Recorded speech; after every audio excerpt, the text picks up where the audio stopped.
This is the Classic Auto Mall Show.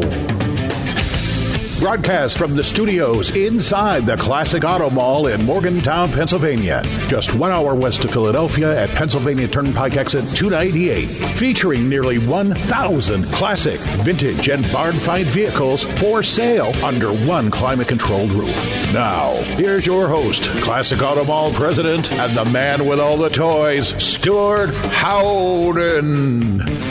Well, here we are, show number 147, middle of June of 2024. We better put the year in there because, you know, in the future, people could be listening to this. That's right. On Buzzsprout or... After 3 years, we need to start dating them. We should.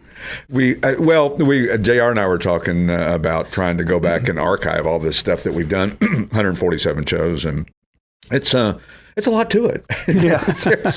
We'll have to talk about the hours involved in that. Oh, see, I knew that was coming. That's the bottom line. Somebody's always looking for a raise, right? No, just more money. It doesn't have to be more per hour. Not a raise, just more money. Yeah, more money. It's the same thing, right?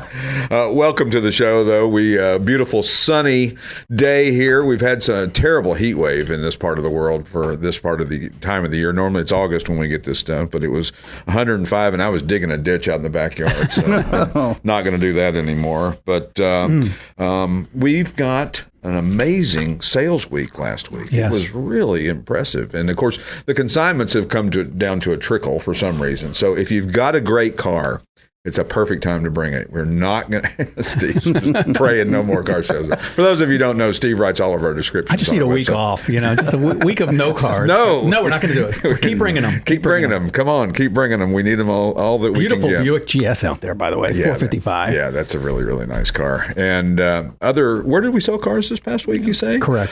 How about New York Mills, Minnesota, Westbury, New York, Green Lane, Pennsylvania, Williamsport, Pennsylvania, Quakertown, Pennsylvania, Moton, Pennsylvania, Easton, Maryland, York, Pennsylvania, Richland, Michigan, Selbyville, Delaware, Dover, Delaware, Valley Center, California, wherever that is, Carrollton, Texas, Beverly Hills, California, ooh la la, Levittown, Pennsylvania, Nashville, Tennessee, Willow Street, Pennsylvania, Las Vegas, Nevada, Salisbury, North Carolina, Spring City, Pennsylvania, Sykesville, Maryland, Millersville, Maryland, Churchville, Pennsylvania, and Glassboro, New Jersey.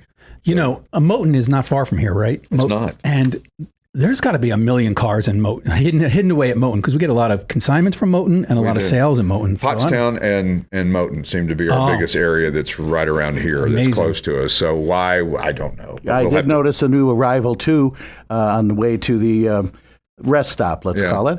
Beautiful 66 or 7 El Camino, red, black. That's a nice car that just came in, and we'll talk about that on our new inventory segment next week, or maybe 2 weeks or 3 weeks. I don't even know where we're at. We're close. We've got we're 923 in inventory. I would have guessed 923. Yeah. Well, good thing that you're so... Didn't ask me this week. Yeah, well, I've learned, it only took me 13 weeks to learn my lesson, and I ask you how many you think we have in inventory. But I've said nothing moves more than a car dealer's inventory than a pet store, maybe, is the only one where the inventory moves more. It's always in flux. Yeah, that's true, and we'll write that down for further discussion. We have gotten, like we said, some great cars in. Some of the new arrivals this week, the 1955 Buick Series 40 Riviera hardtop. That's the longest name on one. Dover white and turquoise over gray and black. Oh, Dover white. Frame off restored, 264 nail head, Dynaflow 2-speed automatic, and the chrome on this thing is unbelievable. Yeah. I mean, the level that someone did to this car is probably they spent way more than the car is actually worth. And that happens from time to time. People get caught up in the moment, or price is not the issue. They're just looking to create a memory, something that granddad had or dad had or whatever. So it's one of those cars that you don't see them bringing high dollar, right. Even when they're as nicely restored as this one. But the love and the effort and all that is certainly appreciated. 1970 Chevrolet El Camino SS, the Tribute, the black one. Have you seen this one? Yeah, well, I've seen them all. You can't be looking through your phone. I got to yeah, that one. Yeah, that one. 454. Yeah. Black over black.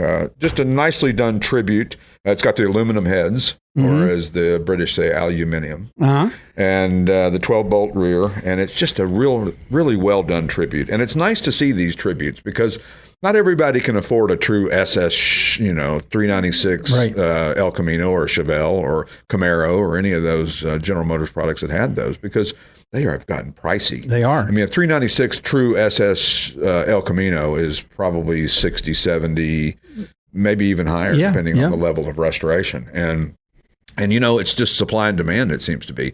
There's so many more people in this world that are becoming a part of this hobby that they just keep, that drives the prices up. Yep. And if, everybody, how many cars do we have that we sell that we get 10 more phone calls in the next week that we've had nothing on for, 3 months?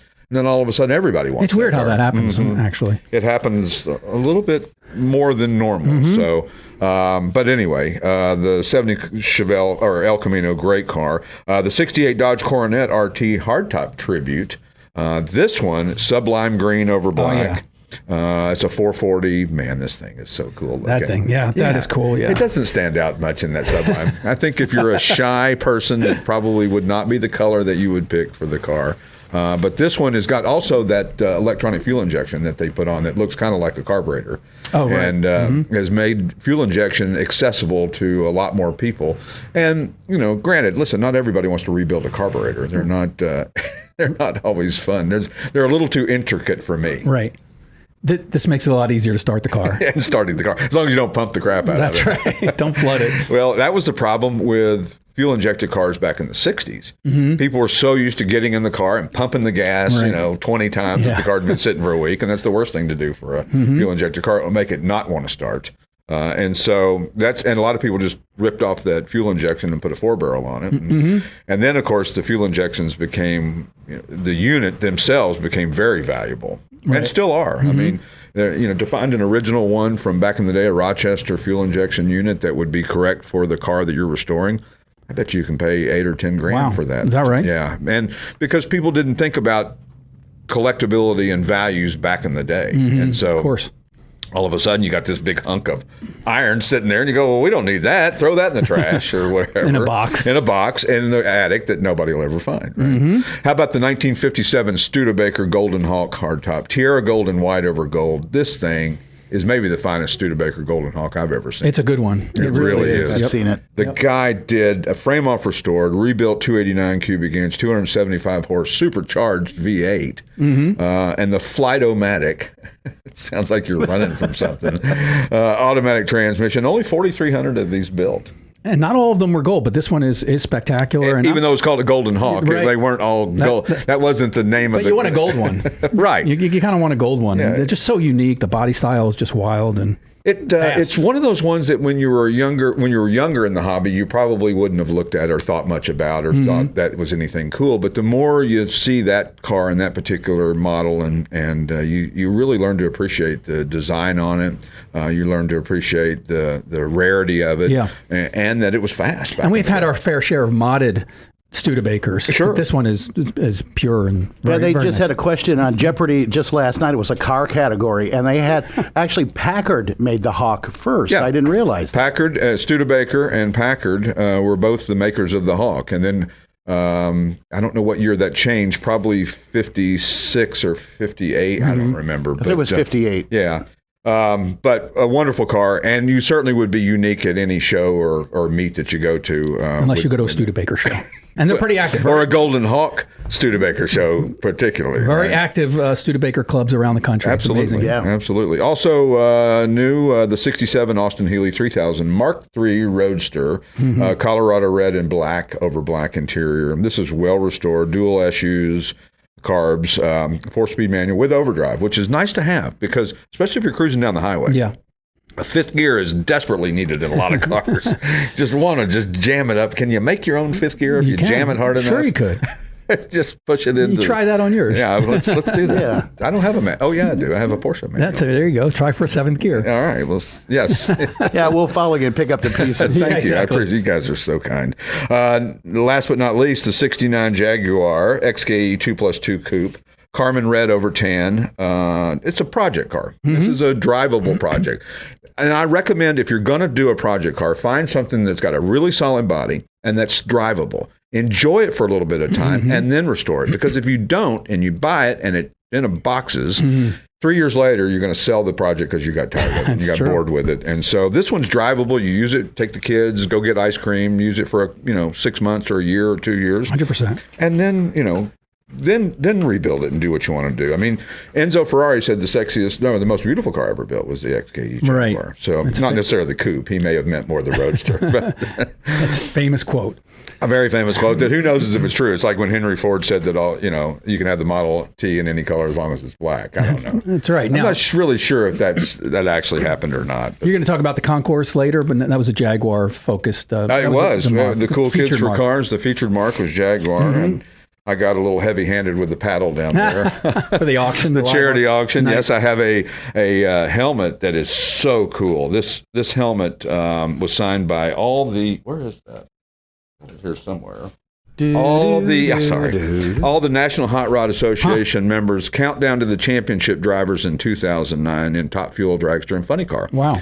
So Doug Coletta signed it, Robert Height, Bob Taskin, Del Worsham, Ashley Force Hood, John Force, Spencer Massey, Corey McClenathan, Ron Capps, Morgan Lucas, Tony Pedregan, Tony Schumacher. I mean, all these guys that signed this thing. And I'm not a huge drag racing guy, but it was so cool. Oh, and speaking of John Force. Kind of in the news. Well, that's what I was just getting ready to say. John Force, horrible accident last weekend and hit the wall at over 300 miles an hour. I didn't ever see the parachute come out either. I don't think it did. I don't think it did. And it may have malfunctioned. Yeah, 75 years old, and he climbed out of there on his own accord. God and of course, they've changed those bodies on those funny cars where they don't blow off like they used to because the body was blowing off into the stands, which may have caused a little damage. Yeah. But then they strapped him down a little bit. But if you noticed if you watch that, the fire was contained into the cockpit way longer than you would normally or think that maybe it's just seemed longer because you're watching it in slow motion and they got that thing and the whole body's just shifting and going, but man, it was really a flash of fire, but in slow motion it went on for like 30 seconds. You're like, wow, that's a lot of fire. He hit the wall and then went all the way across the track and hit the left side, the driver's side, or not the driver's side. So if he hit it 300, he hits the wall, he's probably still doing 250 by the time he hits the other wall. Side. If it were a standard 2-passenger car, it became a 1-passenger. Very quickly. Or zero for that. Anyway, he's still in the ICU up in Virginia. Yeah, so blessings and thoughts and all that with the family and for him, and just a great likable guy in the sport. Probably the biggest ambassador to the sport since Don Garlitz or Kenny Bernstein. And one of the names I noticed on there too was what was it? Brandon Bernstein. I'm wondering that must be Kenny Bernstein's probably, son. Probably. I mean, if your name is Bernstein and you're in drag racing, then can't be too many. I can't think that there's more than a handful in there. So got that at the Cool Cars for Kids. A couple more jackets have entered the Howden household, and a wonderful photograph of Steve McQueen at Sebring taken by our friend Harry Hurst. Oh, right. And Harry's one of our dear friends and helps run the Simeone Museum down in Philly, and if you haven't been there, it's such a cool place. We're going to set up a little gallery room here just of your collectibles. We should, because your office is full. We've got another museum. Yes, it's ridiculous. And we'll talk about another museum coming up in segment 2. We've got our special guest from the New England Racing Museum, Tom Netishen, and we will talk to Tom when we come back from our break. We'll see you in just a minute. The Classic Auto Mall has more than 1,000 vehicles for consignment in our huge 8-acre climate-controlled showroom. It's a real indoor mall. If you'd like to know all the advantages of buying and selling a car through consignment, the information is available on our website, or you can talk to a classic car specialist who can answer all your questions. It's easy, safe, convenient, and it doesn't matter where you are. We sell worldwide. See our huge selection of classic and collectible vehicles at classicautomall.com. We're back with the Classic Auto Mall show from the Classic Auto Mall studio in Morgantown, Pennsylvania on a beautiful whatever day it happens to be when you're listening, watching, reading, whatever. Saturday. Yeah, our first airing will be Saturday, July the 29th, right? And you're listening to us where? In America's Web Radio, at Buzzsprout, and WWDB. Yes, absolutely. Joining us via Zoom from up in the New England part of the world, Tom Netishen, the Executive Director of the New England Racing Museum. Good morning, Tom. How are you today? I'm great. Thanks for having me. Man, the background, is your office up on a podium in the pedestal in the museum? That's amazing. I love that view. Yeah. We have a lot of cars inside the museum. Over 25 different race cars, about 10 motorcycles on display. We're all about New England motor racing. Sure. How cool is that? And it was the museum opened in 2017, did I read? Correct. June of 2017. We opened up. They initially started fundraising in 2011. We are a nonprofit organization. We're actually on the grounds of the New Hampshire Motor Speedway, but we are a completely independent nonprofit. Right. We're a pretty small museum, two employees, myself and a development director and unpaid board of directors. And we really rely on a volunteer staff to operate the museum. Well, and it was long overdue to have that museum, right? I mean, there's just so much history in New England with racing, and whether it's all kinds of racing, right? I mean, from... Absolutely. Yeah. We actually, the first race in New England was 1896 in Narragansett Park in Cranston, Rhode Island. It was actually the second motor race in the entire country, and the first race on an oval track. A lot of people think oval track racing started maybe at Indianapolis or down south, but the first oval track race on a fairgrounds horse track was in Cranston, Rhode Island in 1896. Wow. And a lot of guys from the South would fight you on that, thinking that can't be possibly true. But, people don't realize that the history of motorsports in New England, and even, all of this northeastern part of the world, Pennsylvania, New Jersey, New York. I mean, this is racing country around here. And I don't think people totally understand that until you're experienced or been here. Yeah, and absolutely. And that's what our job is. We are an educational nonprofit. So everything we do ties back to educational purposes. Our mission is to discover, preserve, and educate the public on the history of motor racing in New England, so that everything ties back to learning at the New England Racing Museum. And you mentioned you're on the grounds of the Speedway there, right? I mean, that's very cool. Yeah, we're just south of the Speedway, directly on Route 106, which the track is located on. There's actually a neat little quarter-mile dirt track that just had sprint car and midget racing just take place. That's kind of a prelim event they have on Fridays. We're directly behind that. So sure. Yeah, we're right on the grounds, right on the ground. Sure. And I bet you can hear them when they're practicing, when you're hard at work thinking, boy, I wish I was out there watching that. Oh yeah. My brother competed in the midget race that last Friday. So when I was done work, I just scooted off to the track and helped him with his car on Friday night there. Have you done some racing yourself?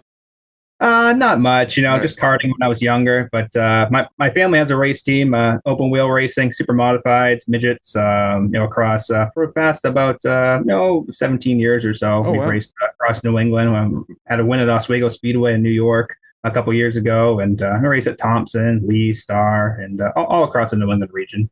Yeah, it's funny how many people you meet that are in this hobby in at levels you don't really hear about as much, but they're equally as involved. I mean, it's a whole family affair and the whole weekend, and trucks and trailers and parts and pit crew and the whole thing. Yeah, it's really a lifestyle. Sure. Motor racing, when you compete, especially when you're kind of the amateur level, you work all week, and then a lot of your weekends throughout the summer, you're going racing and you're preparing each night. Dedicated in the shop. A lot of people say, the races are won in the shop, preparation, right? Right. Preparing a car in the garage, making sure the setup's right, your motor's tuned, you're ready to go. When you go to the track, you unload on race day, you're ready to go. You're not messing around with the car at the track. You're focused on racing at that point. Sure. And there's a lot of money in it, right?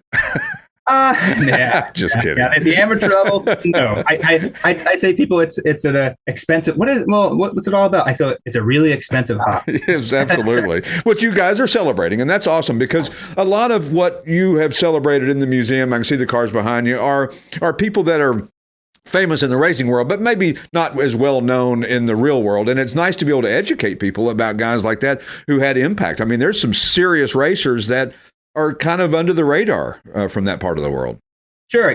We have Legends Day coming up this year on November 17th. Each year we honor a segment of different types of racing. We've done stock car racing in the past, super modified racing, midget racing. This year is honoring New England road racers. Oh.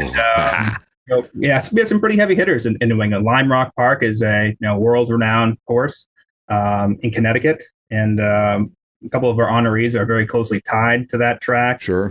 Skip Barber, longtime owner of Lime Rock Park and of the Skip Barber Racing School fame. He's since stepped back and sold the school and whatnot. Sure. But he's involved in the sport, and Sam Posey, Indy 500 starter, F1 starter, sports car racer, broadcaster. I mean, he's kind of done it all. Sam Posey. Sure. He'll be one of our honorees this year. Janet Guthrie, who she's not from New England, but she really got her start road racing at Lime Rock Park. Sure. At the Thompson Road Course at Briar in New Hampshire. Before New Hampshire Motor Speedway, there was Briar Motorsports Park. So she has deep roots there, and that was all before she went to Indianapolis. In 1977, she became the first woman to compete in the Indianapolis 500. Wow. Obviously a huge deal. Yeah, I'd forgotten she was the first woman. That's right. I'd forgotten that. Yeah. So she really is a industry groundbreaker. We want to honor her and let people know that she has New England roots. Got her career started here, her amateur career, before she got picked up with her sponsors and went pro.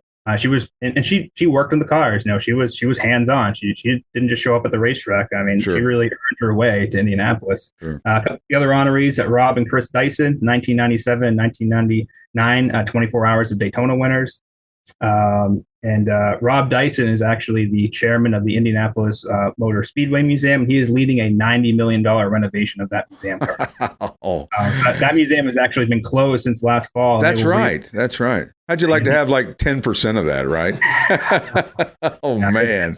It's, dreaming. Yeah, people don't realize how difficult it is to run a museum. And when you're constantly, very rarely do admissions cover the cost of operating a museum. And so you're constantly battling to get money and funding and all that. And it's relentless. It just doesn't stop. You can't take a day off, Steve. No. Sorry. You got to be diverse in what you do. Yeah. Sure. People think you kind of just open the doors and people come in. Admission only covers about 10 to 15% of our annual budget. Right. So we got to be creative. That's why we have events like Legends Day. We have car shows throughout the year. We have a race car show in the spring. We had 82 historic race cars on the grounds of our parking lots in early May. We have a street car show that's coming up on August 24th. It's called Hot Rods, Muscle, and More. It'll be the sixth time we've done that, the sixth annual of that event. And we have a really big trophy we give out, the Parker Crane Trophy. Cool. There's a perpetual trophy inside the museum. So when you win that car show, you have a trophy inside the museum. It's got your name on it each year. So we try to make it a big deal. So we try to make it a big deal for the people that come and support us. Oh, that's so awesome. And just yesterday, June the 28th, you had a really cool thing happen there. The Great Race made a stop. Yeah, the Great Race came to town. We had 140 participants. It's a driver and navigator.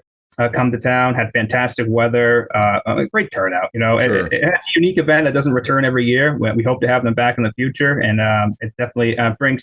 Each one of the events we do kind of brings a different crowd. The race car show, those are the race enthusiasts. The hot rod, muscle car, that's a different crowd. The Great Race, that's kind of a road rally, antique, high end sort of car crowd. So we try to do.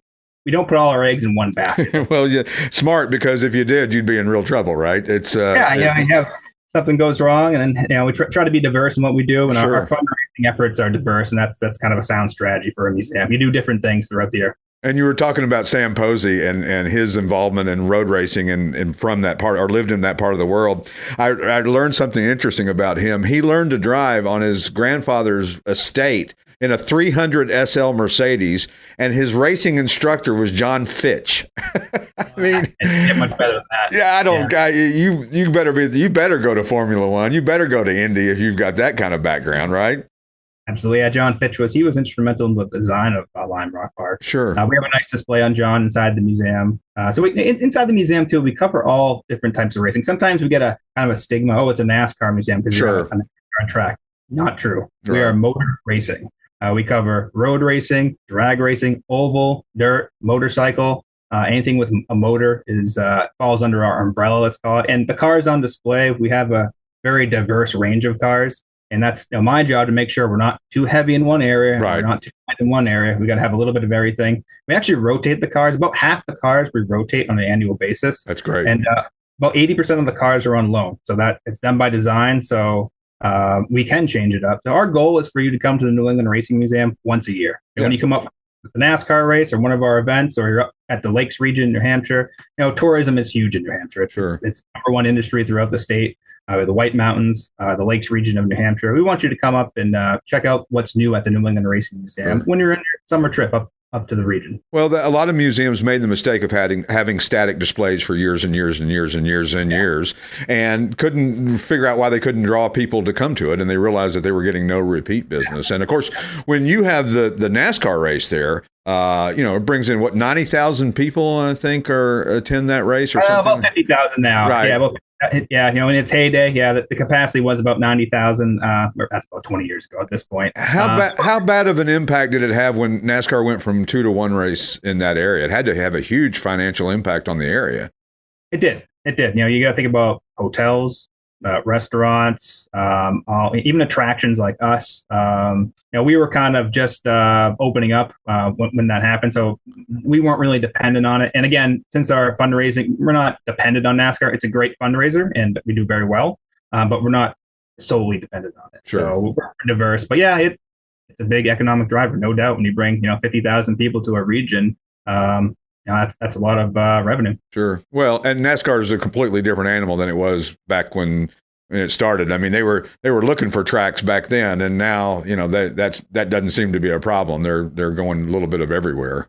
They're doing road racing, and they have the streets of Chicago. I hear even Mexico City is a high probability for next year. It probably makes sense. Yeah. First international race since 1958. So that they're trying to expand their horizons, which I understand.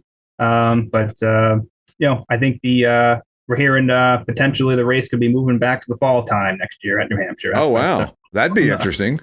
Yeah. That was reported from Jordan Bianchi, pretty respectable reporter. It's going to be in the NASCAR playoffs for the first time in many years. Cool. This is not official, but looking likely. And that's a really fantastic time for the region. You heard it here first, folks. If it does return to the fall, there's no better time to come to New England in the fall time. Oh my gosh, yeah. People around the country and the globe come to New England for the fall foliage. So hopefully it coincides with that, and we have a really great crowd. Sure, Tom. Thanks for being on the show. You want to join us for another segment? You got another few minutes to kill? Sure. Yeah, right. We'll keep going. Sounds great. Sounds great. We'll be back with the Classic Auto Mall Show in just a minute. Whether you want to buy or sell a classic, collectible, or special interest vehicle, you need to visit the Classic Auto Mall website for more information. If you're looking to buy, you can easily search our inventory of more than 1,000 vehicles on the web at classicautomall.com. And we're back with the Classic Auto Mall Show from the Classic Auto Mall studio in Morgantown, Pennsylvania. Join us on our website if you get a chance, classicautomall.com. And if you have any questions or concerns or complaints, send them to Steve podcast at classicautomall.com, and we'll be sure to respond to them in a very timely manner. Tom Netishen, the executive director of the New England Racing Museum, is joining us from New Hampshire this morning. Is it hot or cold? Are you getting a heat wave up there too, or is it? Heat wave over. That was last week. Yeah, heat wave. You guys are not used to that kind of weather, right? It happens. When it gets hot, it's usually very, very humid and very, very uncomfortable. But this week is much, much better than last week. High 80s, low humidity. Tomorrow, it's going to be great weather. Yeah. Was the race, the NASCAR race, was it during the heat wave? Was it hotter than heck there? It was kind of actually at the tail end, and they got a lot of rain. Rain, thunderstorms. Yeah, there was delay at the dirt track on Friday, and they had to move some of the races around. Actually, the NASCAR modified race went off at 10:30 a.m. They got it off in the morning on Saturday, but it was supposed to be in the afternoon on Saturday, and that wasn't going to happen because they had 80% chance of rain. So wow. They got everything. They actually ran wet weather tires at the tail end of the NASCAR Cup Series race to get it in. They started the race on dry, right? Whoops, and they made it to halfway. And once a NASCAR race gets to halfway, it is official at that point. But since this wet weather tire deal has come on the past couple of years, they said they want to finish the race for the fans, live in audience and on television. I think that the lap time slowed down about 2 or 3 seconds. Because they're dancing around the track. They don't run them in the rain, but once the rain stopped, they'll run them. And they did get the race in. They did complete the race at length. And that track doesn't have lights, so you got to. This is a good time of year to have a race later in the afternoon because it stays light up to about 8:30. That's about when they wrapped up, a little after 8 o'clock. Well, I always thought if Formula One cars can run in the rain, then surely NASCAR cars can figure out how to run in the rain as well, too. So it's nice to see that they're doing that, because I'm with you. If the fans are braving it out and sticking it out with the ponchos on, then by golly, let's get some racing done. Nobody wants to see half a race and then their least favorite driver wins. That's why you buy a ticket, right? Yeah, exactly. You don't people come back. Rain or shine. And isn't Joey Logano from your part of the world as well too? He is. Yeah, we actually he's from Connecticut.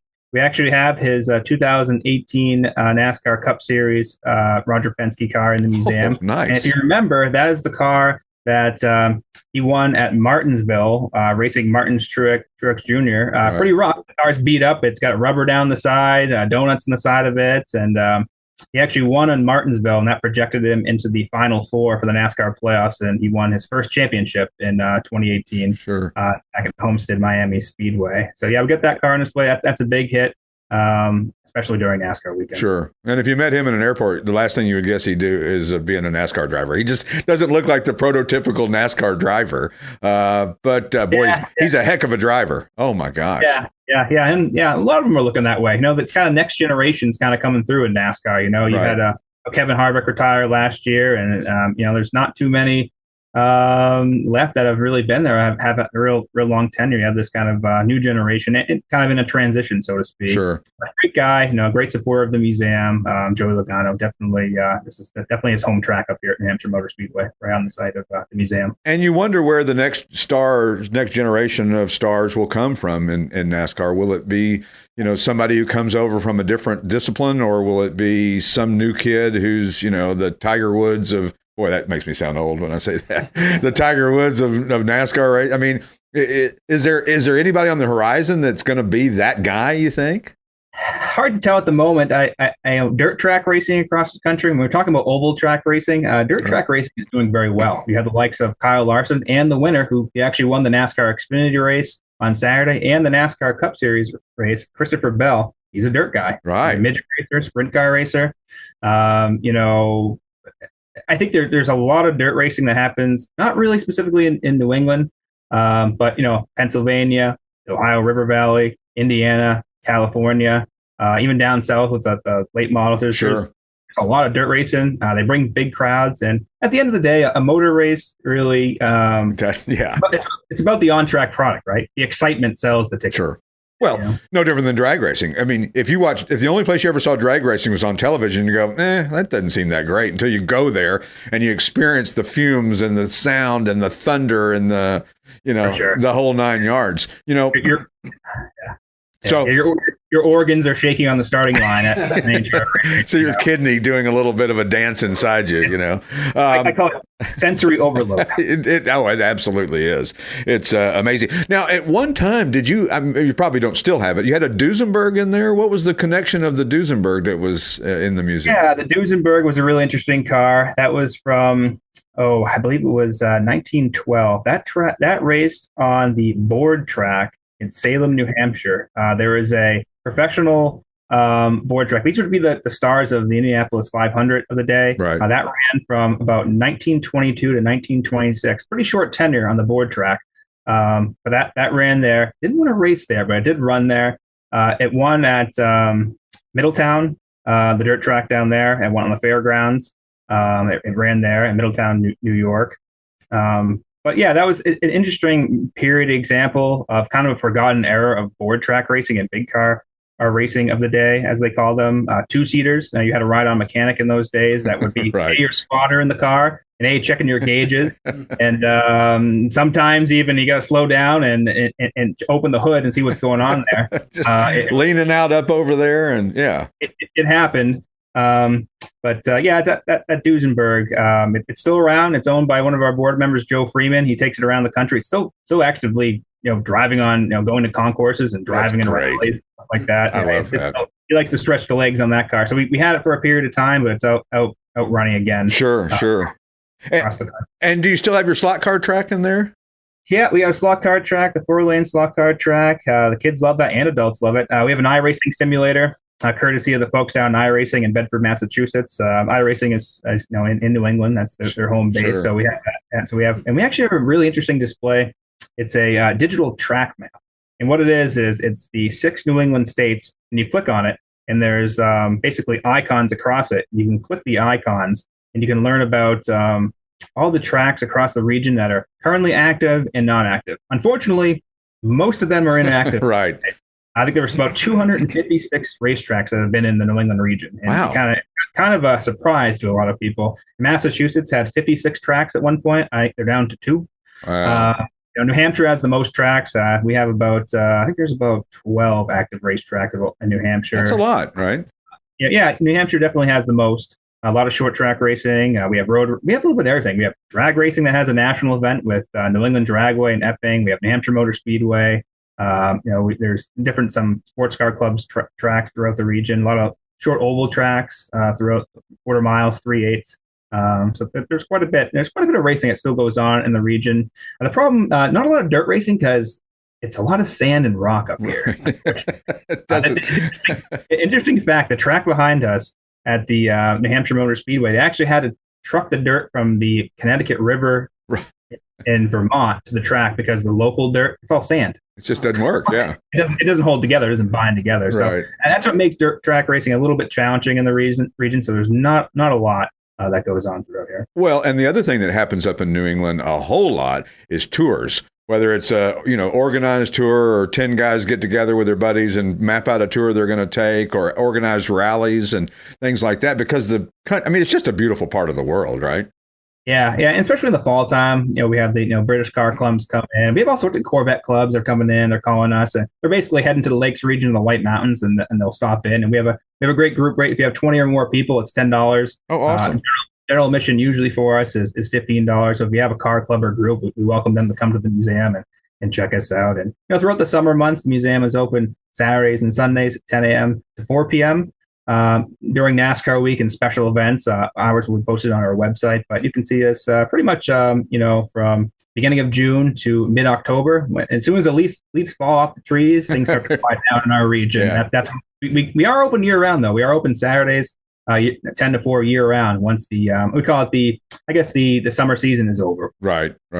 And you get some serious snow up there in the wintertime, right? I mean, it's not the past couple of years hasn't been too crazy, but the White Mountains region has a lot of skiing, and sure. They actually raced on ice.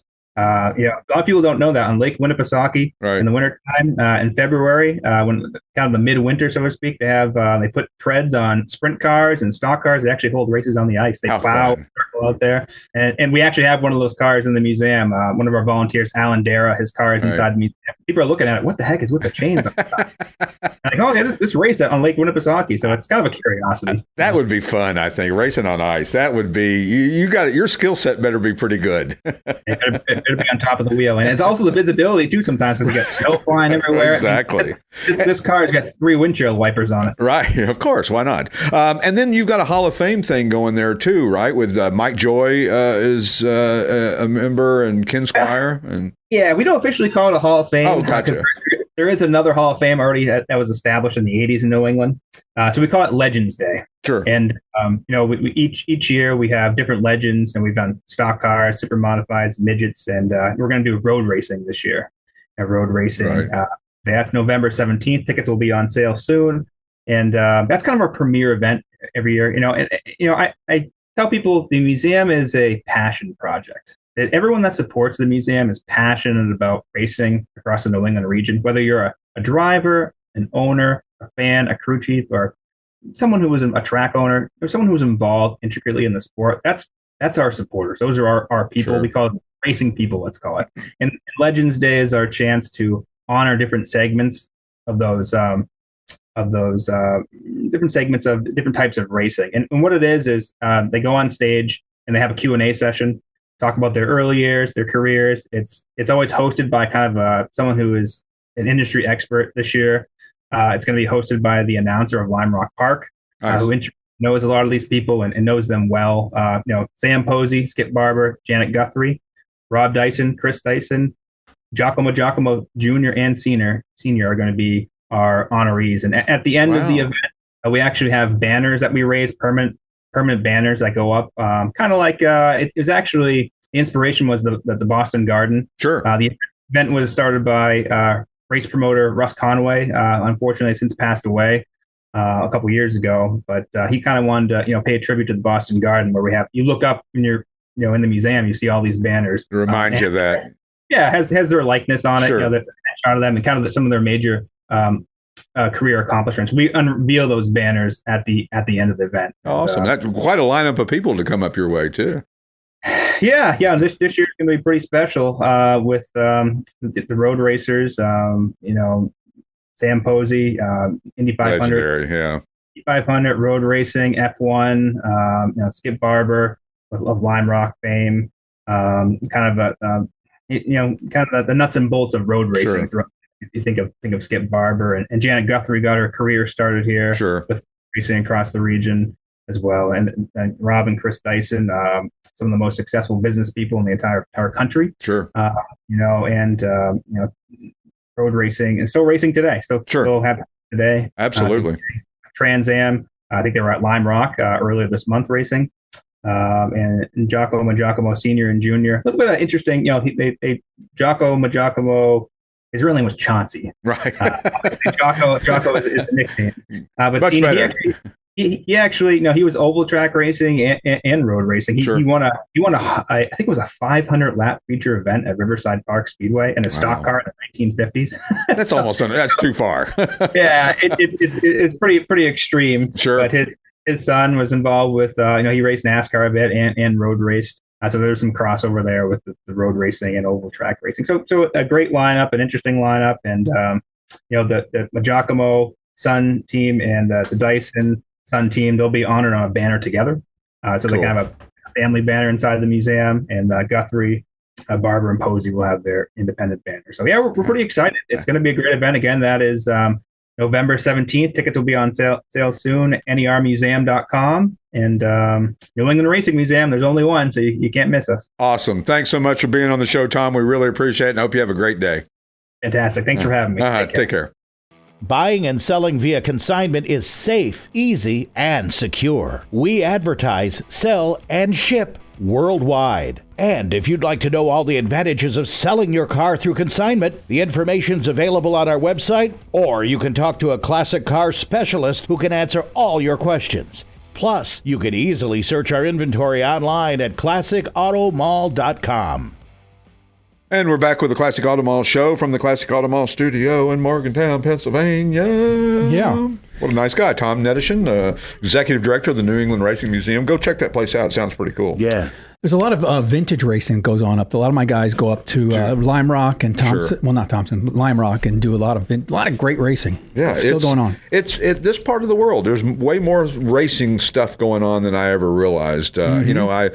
When you don't spend time in an area much, you don't always know the little intricacies and things about it. And so to find these things out after the fact was a blessing for me, because had this been a non-car part of the world, I would have been in deep doo-doo.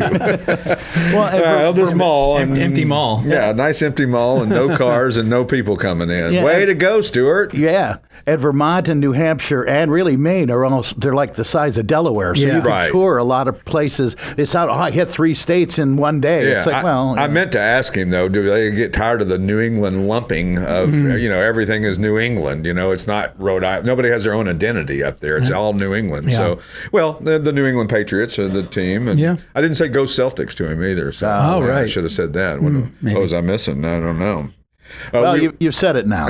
Well, it's on record, right? That's right. And you may wonder why I have this hat on today. Well, this is because of my beloved Tennessee Volunteers, or Vols, Steve, instead of Vols, whatever you say. Vols is a better name. No, Vols has meaning. It's volunteers, and they volunteered. There was more volunteers for the Army back in the day from Tennessee than anywhere else. And we saved this country. Yes. Thank you very much. Semper And we certainly are now the World Series champion Tennessee Volunteer baseball team. How cool is that? And they were in Omaha last weekend, and they beat Texas A&M 2-1. Yeah, they didn't celebrate very much. No parade or anything in downtown Knoxville today. Do they have to grease the light poles? Yes, they did. Did they really? It looked like a ticker tape parade for the astronauts coming back that landed on the moon in 1960. I mean, it allegedly landed on the moon. Yeah, that new movie's coming out that says they didn't. So. A lot of question. There's a lot of questions, Mr. C.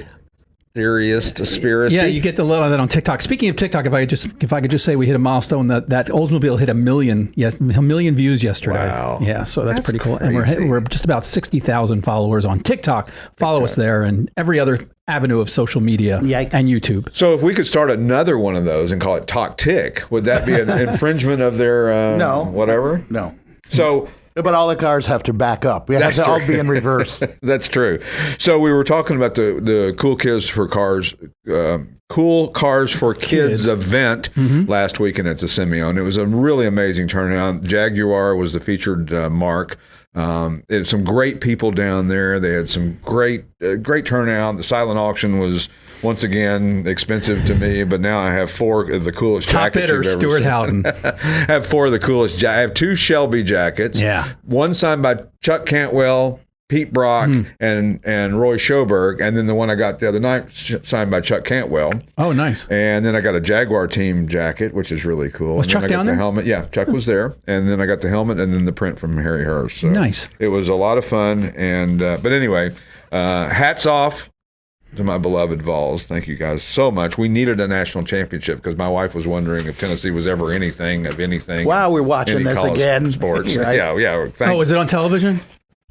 No.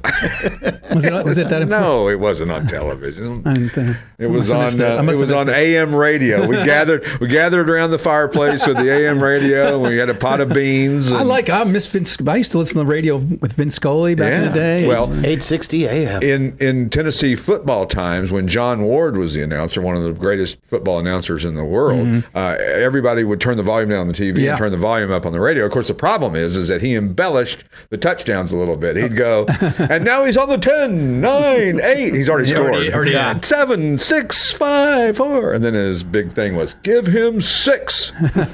So, just exciting, and the parade they had was just amazing down in Knoxville. That was last night, and it's an exciting time because Tennessee has great football team, great basketball team, great baseball team, great women's basketball team. Yeah, but had a tough time in the latter years winning anything, or anything of real significance. So nice that they did, and hats off to them. And shout out, go Vols, go Vols. So I was doing my research on one of the cars that we had featured this week, and I got thinking about colors and names. Yeah. And all the cool names and colors that are out there. And first one came up was British Racing Green, because that's just as iconic, I think, as maybe any color there is. I mean, I think if you say that color to anybody in the car world, they know exactly what you're talking about. Registration Green? No, British Racing. British Racing Green. I heard registration Wait a minute, are green. your headphones working? I'm looking on the list. I'm like, registration green. How come I don't know that color? British Racing Green. I gotcha. Everybody knows what that is, but everybody might not know what B5 blue is, which is a really dynamic blue color on Mopar products from back in the day. Okay. And Mulsanne blue, which was on Camaros, and it was that kind of that icy blue. They called it Hugger Orange. Bright orange. Yeah. Plum Crazy. Everybody. Acapulco blue. That's right. Sublime. Sublime. Sublime. Sublime. I'm not going to repeat everything you say. But It sounds like you are. Bastard Amber. No, that's it's really on here. Yeah, no, I wrote this. Of course I know that. It's on there. Bastard Amber was the color of a gel in Concert World. And it was kind of a yellowish, orangish color, and it was actually called Bastard Amber. Really? So I don't know why I threw that in there. I see. It's not a car color. I got you. Go Mango, although Mystic is, and that's not one car color. It's like 27 different car Yes, colors. it is. Or what was the one, the Volkswagen, that was we talked about a couple of weeks ago? Yeah, shoot. The one that came out of the factory with different colors on it. Yeah. Every panel was different. yeah. So, yeah. I forget what that's called. And my 72 Firebird was Julep. Julep. Yep, like real mint green. Oh, how about, well, think of some of the elegant names from back in the day. Cotillion White. Oh, yeah. Formal Black. Tuxedo Black. Yeah. But then you got Go Mango, Daytona Blue, Highland Green, Fire Mist, Anthracite, Corvette Bronze, Battleship Gray, Black Cherry. That was always an interesting one to me. The 65 Chevy had a Evening Orchid. Evening Orchid, yeah. Inferno Orange, Amber Glow. What was the one, the Mustang one? Can't think of things. Maybe the amber glow. Maybe that was it. That kind of bronzy color that they had on those. Candy apple red. Yes. That may be the most iconic one. Yeah. That was the one that you went when you went to the car shows. The IHRA, or not the IHRA, but the International Show Circuit vehicles, and you'd see all these wild beatnik bandits and cars with bubble tops and all that. Mazda has one of the most beautiful candy apple reds right now. They call it a red crystal. Well, If you look at the SUVs, it's just, oh, God, in the sun, it's gorgeous. how about lipstick red? Yep. How about Guards red on a Porsche? Yeah, that was a great color on a 930 turbo Porsche.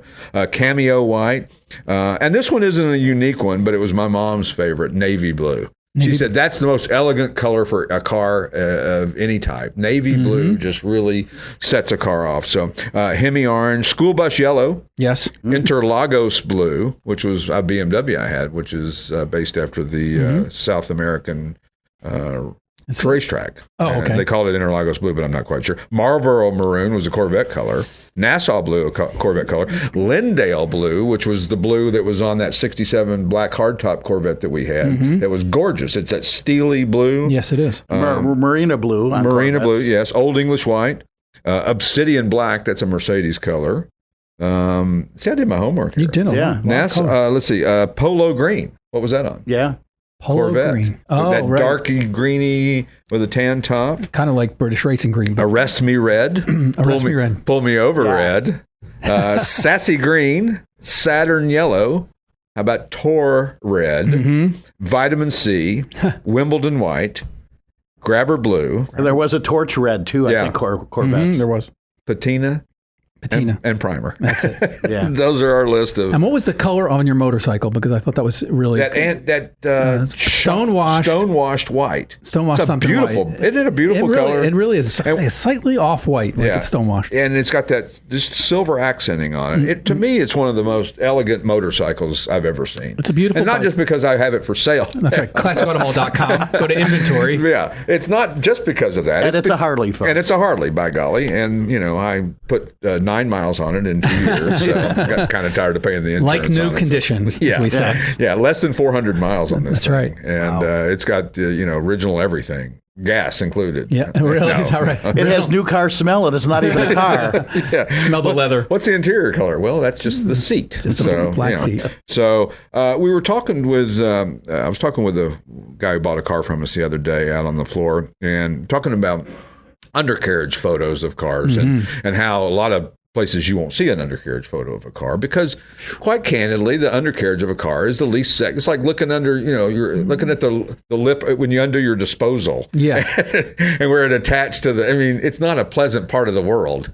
And it's often ignored. And it's often ignored. And a lot of guys have never seen their undercarriage. They'll own a car for 3 or 4 years and have never, ever seen it. So they won't know if it's good or bad. And very important. And when you show them, they go, oh, well, I didn't know that. And they probably didn't. Maybe some did. But most didn't because they haven't seen their car on the lift. And we do that for what reason? Obviously, because we want to be honest with people on the condition of a car. And yes, it's not pretty to look at, and it's probably cost us sales. People have probably looked at it, and the bark is worse than its bite. It looks worse than it really is. And so, but we're going to continue to do that. Yeah, absolutely. Because we want you to see every part of it. We want you to know that we're not hiding anything when it comes to the condition of the car. And because we can miss things, there can be things that don't show up. And one of the things that he and I talked about was the fact that a lot of people look at these cars on their phones only.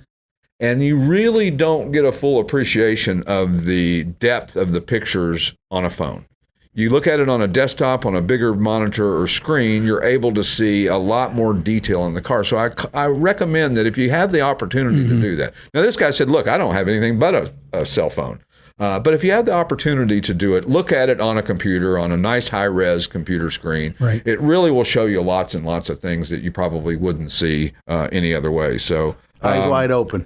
Eyes wide open, because certainly important to know what you're getting or not getting. And then once again, shout out to John Force and wish him a speedy recovery on that accident. Absolutely. God bless. Man, oh man. I mean, still in the ICU, and it just, man, to hit a wall that hard at 75 years old.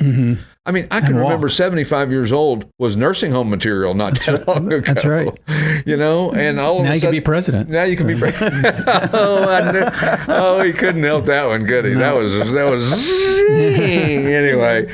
We'll catch you next time on the Classic Auto Mall Show. We'll see you then. You've been listening to the Classic Auto Mall Show with your host, Stuart Howden. Executive producer, Steve Safier. Produced and engineered by yours truly, J.R. Russ. Available on ClassicAutomall.com, YouTube, or wherever you get your podcasts. Music courtesy of the Pat Travers Band. For tour dates, contact, and stuff, visit PatTravers.com. Produced by Car Smarts Media. Copyright all rights reserved.